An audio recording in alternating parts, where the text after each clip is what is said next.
بزرگوں نے فرمایا ہے کہ جب بندہ زیادہ گانے سنتا ہے تو اس سے زنا کے قریب جاتا ہے. یہ جتنے نغمات گانے سننے کی جس کو عادت ہے اس کے جسم کے اندر بے حیائی کا زیادہ رجحان ہوتا ہے.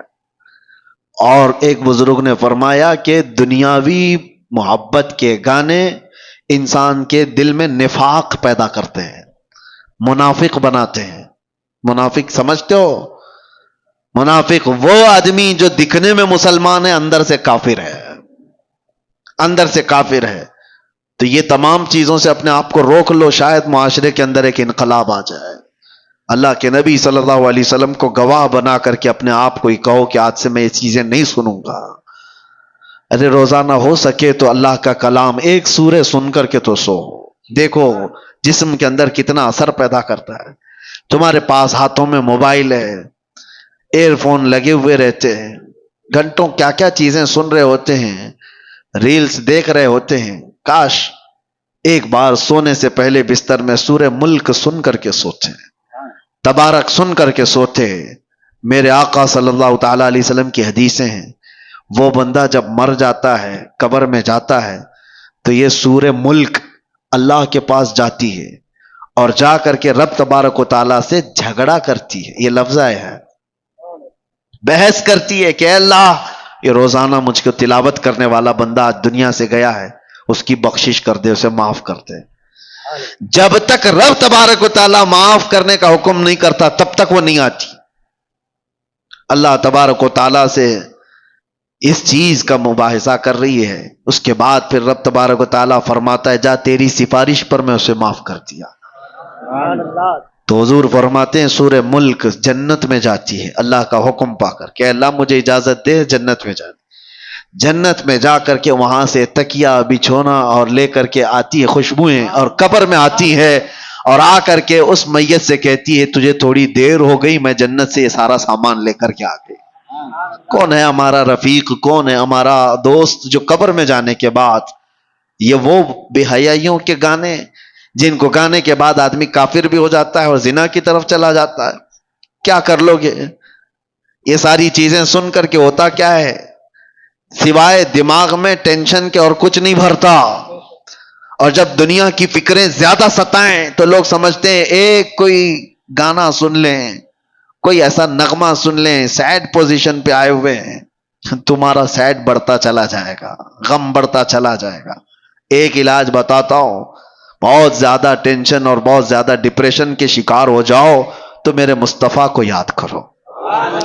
پھر تنہائی میں بیٹھ کر حضور پاک کی شان میں کوئی اچھی نعت سن لو، پھر اس کے بعد دیکھنا کہ تمہارے قلب کا علاج ہوتا ہے کہ نہیں ہوتا، تمہارے دل کو سکون و اطمینان آتا ہے یا نہیں. میں نے محسوس کیا ہے میرے عزیزوں، آنکھیں برس پڑتی ہیں حضور کو یاد کر کے. جب آدمی گھبرا کر کے حضور کو سننے کی کوشش کرتا ہے تو دل کی جتنی بھی بھڑاس ہے وہ نکل جاتی ہے. دیواروں کو پکڑ کر کے رونے کا من کرتا ہے، پھر سب کچھ ہلکا ہو جاتا ہے. بعد میں اسے لگتا ہے، اسی کو اعلیٰ حضرت نے کیا فرمایا تھا، ان کے نثار کوئی کیسے ہی رنج میں ہو، جب یاد آ گئے ہیں سب غم بھلا دیے. ان کی مہک نے دل کے غنچے کھلا دیے ہیں، جس راہ چل دیے ہیں کوچے بسا دیے ہیں. نبی آخر الزمان صلی اللہ تعالی علیہ وسلم کی یاد تمہارے دلوں کے اندر ایک انقلاب پیدا کرے گی، تمہارے چہرے پر رونق اور تمہاری زبان میں اثر پیدا کرے گی. اور آخری بات کی طرف میں آتا ہوں، ان بے حیائیوں اور برائیوں سے اپنے آپ کو بچانے کا ایک مضبوط اسلحہ دے کے جاتا ہوں، مضبوط ہتھیار. کیسے روکو گے؟ آنکھیں بچتی نہیں ہیں، زبان رکتی نہیں ہے، بے حیائی کی طرف زیادہ چلے جاتے ہیں. کوئی چیز تو ہونی چاہیے.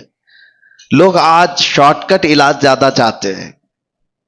ہاں کئی لوگوں نے مجھ سے یہ کہا کہ آپ پہلے کافی موٹے تازے دکھتے تھے، ابھی دبلے اتنے کیسے ہو گئے ہو؟ میاں بہت محنت کیا ہے. ایسا نہیں ہے کہ کچھ کسی سزا کی وجہ سے جسم گل گیا ہے. دن میں 8-8 کلومیٹر چلتا تھا، محنت کیا. اب کسی کو بتایا کہ جسم کی چربی پگھلانے کے لیے محنت کرنی پڑتی ہے، نہیں، ان کو کوئک علاج چاہیے.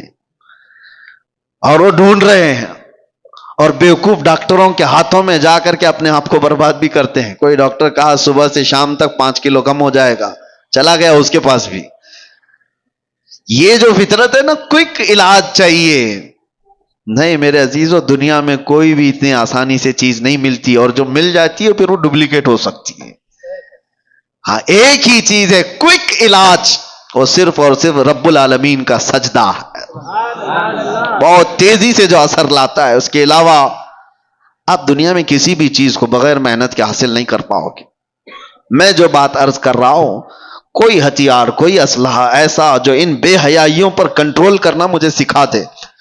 تھوڑی محنت تو ضروری ہے، تھوڑی محنت تو آپ کو ضروری ہے، لیکن ایک ایسا ہتھیار میں دے کر کے جاتا ہوں، دیکھنا آپ خود عمل کر کے۔ میری طرف سے کثرت سے صبح سے لے کر شام تک جہاں بیٹھو، جہاں کھڑے رہو، جہاں انتظار، جہاں کہیں پہ بھی اپنی زبان پر درود پاک پڑھنے کا ورد جاری رکھو، پڑھتے رہو، صرف اور صرف یہ پڑھتے رہو، اور پھر آپ محسوس کرو گے اللہ تعالیٰ کہاں کہاں سے تمہیں بچا لیتا ہے۔ یہ میرا چیلنج ہے آپ کو، میں کہتا ہوں اگر آپ کی غیر توجہی کی وجہ سے، آپ کی معلومات کے بغیر آپ کے سامنے حرام رزق آ بھی گیا، آپ کو پتہ ہی نہیں، تمہارے ہاتھوں میں کپ کپی پیدا ہو جائے گی، تمہارے منہ میں متلی آنے لگ جائے گی، تم کھا نہیں پاؤ گے۔ یہ اللہ کا نظام ہے، اللہ تعالیٰ غیب سے تمہاری حفاظت کر دے گا، اس لیے کہ وہ غیرت مند خدا ہے، غیرت مند رسول ہے۔ رب تبارک و تعالیٰ ان زبانوں کی حفاظت کیسے نہیں کرے گا جو اللہ کے ذکر کے لیے کھل رہی ہیں اور اس کے حبیب پر درود کے لیے کھل رہے ہیں۔ کثرت سے آپ درود پڑھنے کی عادت ڈال لو۔ میں نے سنا تھا شاعر مشرق اقبال کے متعلق،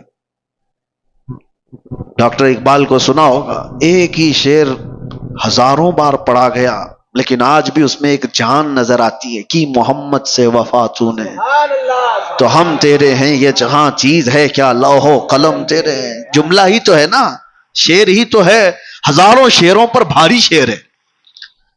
اقبال نے ایک دو شعر نہیں لکھے، ہزاروں شعر لکھے، لیکن اتنا اثر ہے کہ ہر مجمع میں، اور ایک بار نہیں 1000 بار پڑھو، اثر آج بھی دیتا ہے کہ نہیں دیتا۔ اقبال کے ان اشعار میں اثر کیسے اتنا، تو اقبال نے کہا تھا میں نے 1.25 کروڑ مرتبہ درود پاک پڑھا ہے، 1.25 کروڑ مرتبہ درود پاک پڑھا ہے۔ میں نے یہ سنا تھا، اگر یہ بات ہے تو میرے عزیز و زبان کا اثر بڑھ جاتا ہے۔ ہم نے خود بھی اپنی عادت یہ بنا رکھی ہے، سفر میں ہوں کہیں پر بھی ہوں کثرت سے درود پڑھتے رہیں۔ اس سے کئی چیزوں سے آدمی بچ جاتا ہے، دوسروں کی غیبت کرنے سے، دوسروں کو برا بھلا کہنے سے، اور اپنی زبان کو غلط چیزوں کی عادت ڈالنے سے۔ ان تمام چیزوں سے اللہ حفاظت کرتا ہے، تو آج سے ان چیزوں کی عادت ڈال لو، اللہ تعالیٰ ان بے حیائیوں کو ہمارے اندر آنے سے محفوظ فرماتے۔ اور میرے عزیزوں، معاشرے کے اندر جو بے حیائیاں پھیلتی جا رہی ہیں، اپنے رزق پر کنٹرول کرو۔ ہر جگہ کھانے کی نہیں ہوتی، تم بھینس نہیں ہو، تم بیل نہیں ہو جہاں ہرا گھاس دکھا اور منہ ڈال دیا، ہر چیز تمہارے کھانے کے لیے نہیں ہے۔ اپنے اندر حلال اور حرام کی تمیز ہمیشہ رکھو، ایک لقمہ بھی اگر جاتا ہے تو تمہاری نسلوں پر بھی اثر کرتا ہے، نسلوں پر بھی اور تمہارے اعمال پر بھی۔